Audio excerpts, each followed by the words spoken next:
you know, another thing I love about you and your creativity is you are a singer-songwriter as well, and you just put out this song, Moonlight Boy, and it's an incredible song. I listened to it for the first time about a week ago, and it made my playlist. I had to hit add onto my playlist, so congratulations, you're on my playlist. But what was the inspiration behind? Well, thank you. What was the inspiration behind that song and that music video?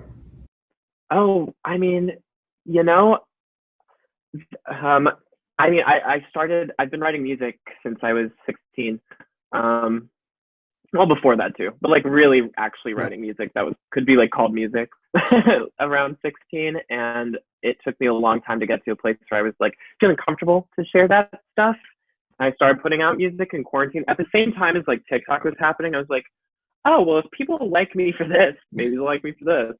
This thing that I actually really want to do also. So it kind of just was like finally having an opportunity to put something out. And then, I mean, that song specifically is just like, most of my songs are about my real life experiences, and it's like falling for somebody, which is what I was doing at the same time as being in quarantine. So it's like that. I guess that's the inspiration. Yeah, it's a very relatable song, I think, which is why I related to it a little bit. And I think when people listen to it, there's parts of it that everybody can relate to a certain part of the song and a certain part of what you were going through. So, and I think that's why we love music. Now, did you find it more, like, were you more nervous to release your music than you were your TikToks? Like, were the TikToks like just goofy little stuff and the music is like serious? Is that kind of how you felt about it?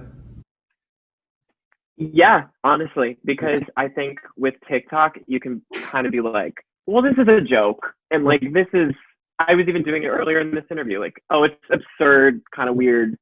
Like, if you don't get it, that's fine. But when you put out music, it's like way more nerve-wracking for me, at least, just because I think it's more personal and more just like soul, like bearing your soul and your art to people. Like, if people don't get my humor, that's fine.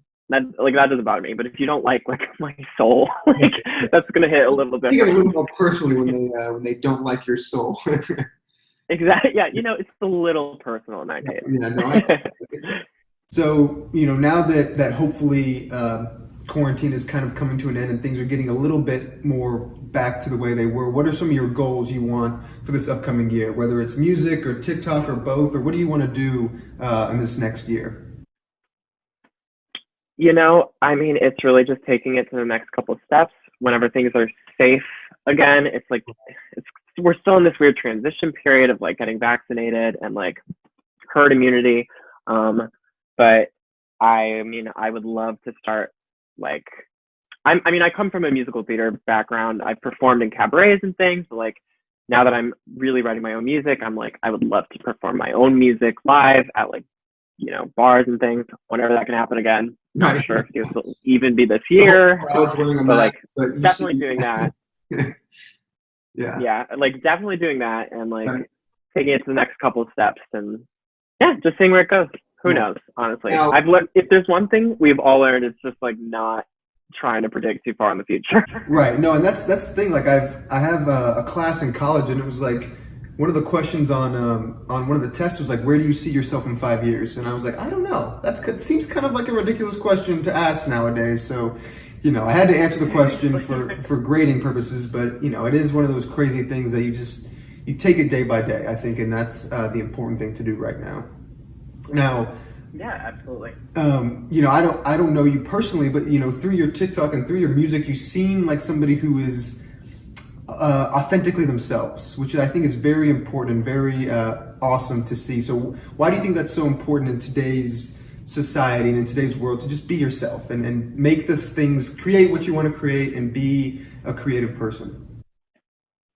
Well, representation is so important, I think, and especially with art and in the media, which I think TikTok is a form of media consumption. And when you see yourself represented, it like can affect you and inspire you.